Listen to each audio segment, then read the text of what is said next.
Hi friends, welcome to Bundelkhand classes में। मैं बेयन सिंह एक बार फिर से बुंदेलखंड क्लासेस में आपका स्वागत करता हूं। जैसा कि live current affairs live show 8 बजे डेली होता है दोस्तों, यह वीडियो को आप लोग देखना ना भूलें।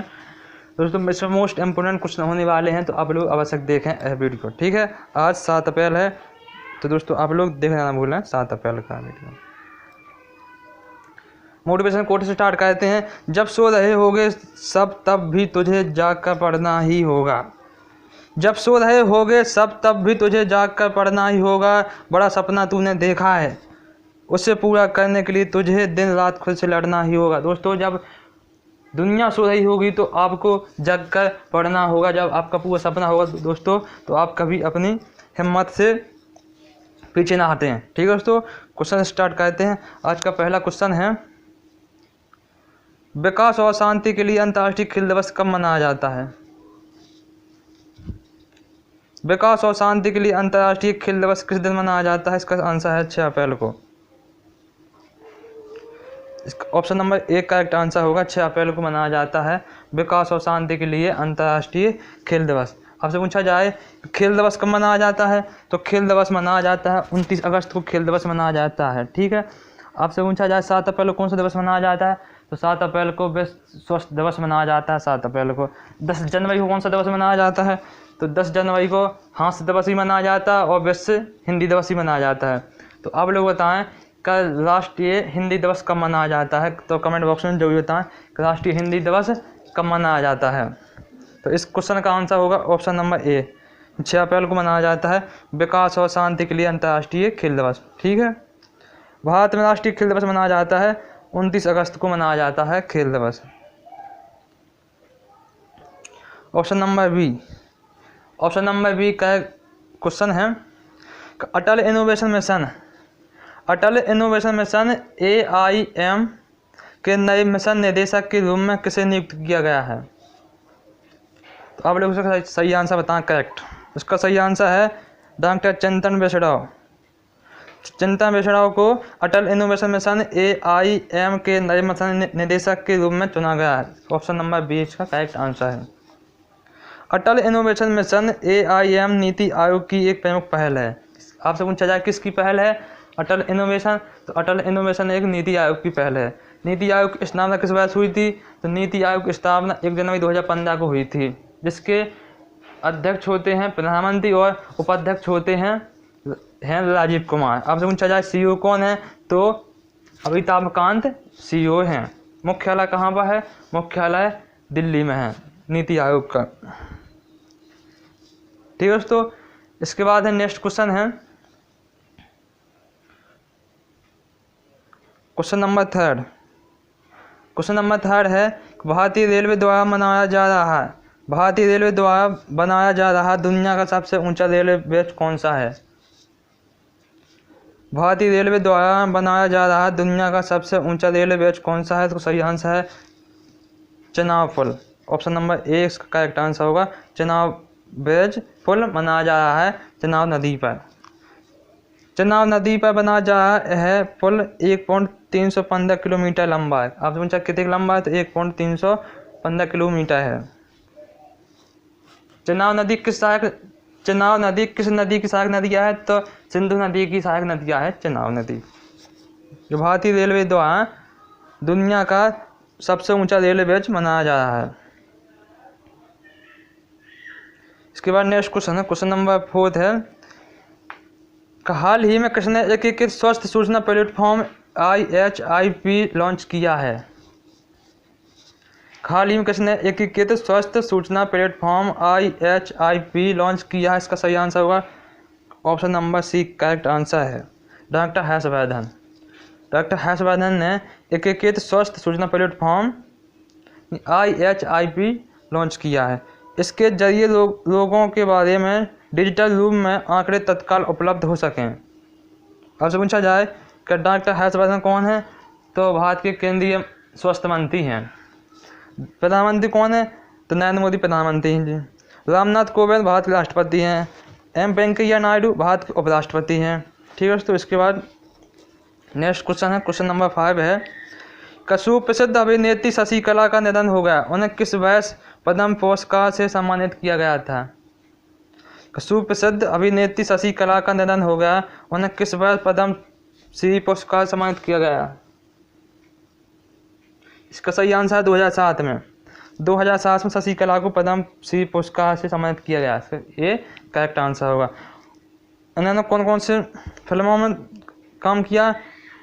सुजाता, वक्त, गुमराह जैसी 100 से अधिक फिल्मों में अभिनय किया इन्होंने, शशिकला ने, जिन्हें 2007 में शशिकला को पद्म श्री पुरस्कार से सम्मानित किया गया था।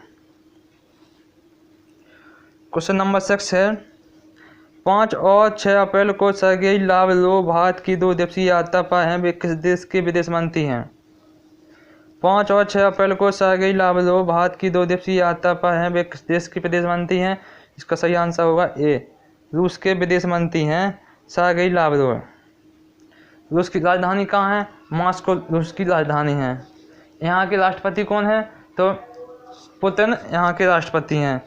और विदेश मंत्री कौन है? तो सर्गेई लावरोव यहाँ के विदेश मंत्री हैं। अब पूछा है भारत और रूस के बीच में कौन से युद्धाभ्यास होते हैं? तो इंद्र युद्धाभ्यास होता है भारत और रूस के बीच में। ठीक है दोस्तों। इसके बाद नेक्स्ट क्वेश्चन है, क्वेश्चन नंबर 7 है 7 अप्रैल 2021 को परीक्षा पे चर्चा कार्यक्रम का कौन सा संस्करण आयोजित किया जाएगा? 7 अप्रैल 2021 को परीक्षा पे चर्चा कार्यक्रम का कौन सा संस्करण आयोजित किया जाएगा? सही आंसर होगा चौथा संस्करण है, option number C correct answer होगा, यानी 4 नंबर का संस्करण है। इस वर्ष कोरोना के चलते इस कार्यक्रम को वर्चुअल आयोजित किया जा रहा है। वर्चुअल मतलब ऑनलाइन आयोजित किया जा रहा है। नेक्स्ट क्वेश्चन है टेनिस टूर्नामेंट मियामी ओपन 2021 के पुरुष एकल का खिताब किसने जीता? टेनिस टूर्नामेंट मियामी ओपन 2021 के पुरुष एकल खिताब किसने जीता? आप लोग सही आंसर बताएं कि पुरुष वर्ग में किसने जीता। इसका सही आंसर होगा option number B. Option number B इसका करेक्ट आंसर है। ऑप्शन नंबर 20 का करेक्ट आंसर हुबर्ट हारकोज ने जीता है। ठीक है दोस्तों। आपसे पूछा महिला वर्ग में किसने जीता है? तो महिला वर्ग में एशले बार्टी ने जीता। जो आपसे पूछा एशले बार्टी कहाँ की है? तो एशले बार्टी ऑस्ट्रेलिया की हैं, एशले बार्टी। और महिला वर्ग और पुरुष वर्ग में हुबर्ट हारकोज ने जीता। पोलैंड के कहाँ के हैं? पोलैंड के हुबर्ट हारकोज ने जेनक सीना को हराकर प्रतियोगिता जीती है। किसको हराकर जीती है? जेनक सीना को। ठीक है। इसके बाद आपसे पूछा जाए कि ऑस्ट्रेलियन ओपन किसने जीता है 2021 का? तो ऑस्ट्रेलियन ओपन 2021 का जीता है नोवाक जोकोविच ने और सोफिया केनिन ने जीता है। 2020 किसने जीता था ऑस्ट्रेलिया ओपन? तो ऑस्ट्रेलिया ओपन नोवाक जोकोविच और नाओमी ओसाका इनने जीता था।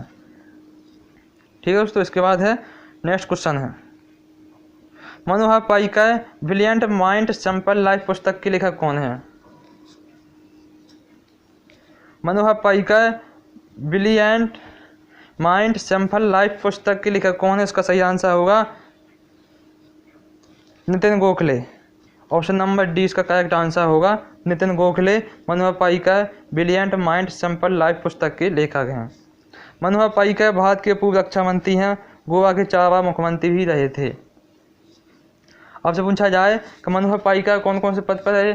तो मनोहर पर्रिकर पहले रक्षा मंत्री थे और गोवा के 4 बार मुख्यमंत्री रहे थे। 4 बार ही बने गोवा के मुख्यमंत्री को नितिन गोखले। आपसे पूछा जाए कि वर्तमान में गोवा के मुख्यमंत्री कौन है? तो वर्तमान में प्रमोद सावंत यहाँ के मुख्यमंत्री हैं। और राज्यपाल कौन है? तो राज्यपाल भगत सिंह कोश्यारी राज्यपाल हैं। और गोवा के भी हैं भगत सिंह कोश्यारी राज्यपाल और महाराष्ट्र राज्य के भी भगत सिंह कोश्यारी राज्यपाल हैं। और महाराष्ट्र के सीएम कौन है? तो उद्धव ठाकरे सीएम हैं। ठीक है दोस्तों। इसके बाद नेक्स्ट क्वेश्चन है 5 से 7 अप्रैल तक किस देश की नौसेना ला पेरोस अभ्यास आयोजित कर रही है? 5 से 7 अप्रैल तक किस देश की सेना ला पेरोस अभ्यास का आयोजित कर रही है? इसका सही आंसर होगा ऑप्शन नंबर 1 करेक्ट आंसर होगा फ्रांस। फ्रांस इसका सही आंसर है। फ्रांस की राजधानी कहाँ है? तो फ्रांस की राजधानी पेरिस में है। पेरिस किस नदी के किनारे बसा है? तो पेरिस सी नदी के किनारे बसा है पेरिस। अब पूछा जाए कि यहाँ पर किस संस्था का मुख्यालय है? तो यहाँ पर यूनेस्को का मुख्यालय है पेरिस में, जो फ्रांस की राजधानी है और सी नदी के किनारे बसा है। इस अभ्यास का आयोजन पूर्वी हिंद महासागर में किया जा रहा है। ठीक है दोस्तों, इसमें भाग कौन कौन से देश ले रहे हैं? भारत भी ले रहा है, फ्रांस, ऑस्ट्रेलिया, जापान, यूएसए की नौसेना हिस्सा ले रही हैं। 5 देशों की नौसेना से में भाग ले रही हैं। ठीक है, भारत, फ्रांस, ऑस्ट्रेलिया, जापान और यूएसए की नौसेना में हिस्सा ले रही हैं। अब से पूछा जाए तो मालाबार युद्धाभ्यास किन किन देशों के बीच में होता है? तो मालाबार युद्धाभ्यास होता है भारत, जापान, यूएसए और ऑस्ट्रेलिया 4 देशों की सेना इसमें भाग लेती है। मालाबार, मालाबार किसको कहा जाता है? तो मालाबार केरल के तट को कहा जाता है मालाबार। ठीक है दोस्तों, इसके बाद नेक्स्ट क्वेश्चन है, निम्न में से किसे कलिंग रत्न पुरस्कार 2021 से सम्मानित किया गया है? अब आप लोग सही आंसर बताएं। निम्न में से किसे कलिंग रत्न पुरस्कार 2021 से सम्मानित किया गया? इसका सही आंसर होगा विश्वभूषण हरिचंदन। विश्वभूषण हरिचंदन को कलिंग रत्न पुरस्कार 2021 सम्मानित किया गया। अब से पूछा जाए विश्वभूषण हरिचंदन कौन है? तो विश्वभूषण हरिचंदन वर्तमान में आंध्र प्रदेश के राज्यपाल हैं। ठीक है दोस्तों, विश्वभूषण हरिचंदन वर्तमान में आंध्र प्रदेश के राज्यपाल हैं। आंध्र प्रदेश की राजधानी कहाँ है? तो आंध्र प्रदेश की राजधानी आप लोग बताएं कि आंध्र प्रदेश की राजधानी कहाँ है। ठीक है, कमेंट बॉक्स में जरूर बताएं। और यहाँ के सीएम कौन है? तो आप लोग बताएं यहाँ के सीएम कौन है। 3 अप्रैल 2021 को किस राज्य में हुए एक माओवादी हमले में 23 सुरक्षाकर्मी शहीद हो गए? तो आप लोग सही आंसर बताएं। इसका करेक्ट आंसर होगा सी, ऑप्शन नंबर सी। इसका करेक्ट आंसर है छत्तीसगढ़। छत्तीसगढ़ राज्य में माओवादी हमले में 23 सुरक्षाकर्मी शहीद हो गए। माओवादी और सुरक्षा बलों की मुठभेड़ छत्तीसगढ़ के सुकमा के जगरकोंडा क्षेत्र में हुई थी। कहाँ पर हुई थी? जगरकोंडा में। जगरकोंडा कहाँ? सुकमा के एक क्षेत्र है और यहाँ पर छत्तीसगढ़ राज्य में है। ठीक है दोस्तों, छत्तीसगढ़ की राजधानी कहाँ है? तो रायपुर छत्तीसगढ़ की राजधानी है। यहाँ के सीएम कौन है? तो भूपेश बघेल यहाँ के सीएम हैं। और यहाँ के राज्यपाल कौन है? तो अनसुईया उइके यहाँ के राज्यपाल हैं। ठीक है दोस्तों, यहाँ पर राष्ट्रीय उद्यान इंद्रवती राष्ट्रीय उद्यान है। ठीक है दोस्तों, इसके बाद दोस्तों मोस्ट इम्पोर्टेंट क्वेश्चन है, दुनिया के प्रसिद्ध पोस्ट टेनिस खिलाड़ी कौन कौन देश से हैं? अब से पूछा जाए कि राफेल नडाल किस देश के हैं? तो स्पेन के हैं राफेल नडाल। स्पेन में के हैं राफेल नडाल। अब पूछा जाए कोप 25 का आयोजन किस देश ने किया था? तो कोप 25 का आयोजन हुआ था स्पेन में, अध्यक्षता चिली ने की थी। ठीक है, आप लोग बताएं कोप 26 का आयोजन कहाँ पर होना है? नोवाक जोकोविच कहाँ के हैं? तो नोवाक जोकोविच सर्बिया के हैं। नोवाक जोकोविच ने अभी हाल ही में ऑस्ट्रेलिया ओपन जीता है। नोवाक जोकोविच ने पुरुष वर्ग में, और महिला वर्ग में जीता है नाओमी ओसाका ने। ठीक है दोस्तों, जो सर्बिया के हैं। डेनियल मेदवेदेव कहाँ के हैं? तो डेनियल मेदवेदेव रूस के हैं। कहाँ के हैं? रूस के हैं। डोमिनिक थियम कहाँ के हैं? तो डोमिनिक थियम है ऑस्ट्रेलिया के। रोजर फेडरर कहाँ के हैं? तो रोजर फेडरर स्विट्जरलैंड के हैं। अब पूछा जाए कि रोजर फेडरर के नाम पर किस देश में सिक्का चलता है? तो स्विट्जरलैंड में सिक्का चलता है रोजर फेडरर के नाम पर। दोस्तों यह क्वेश्चन मोस्ट इम्पोर्टेंट है। ठीक है दोस्तों।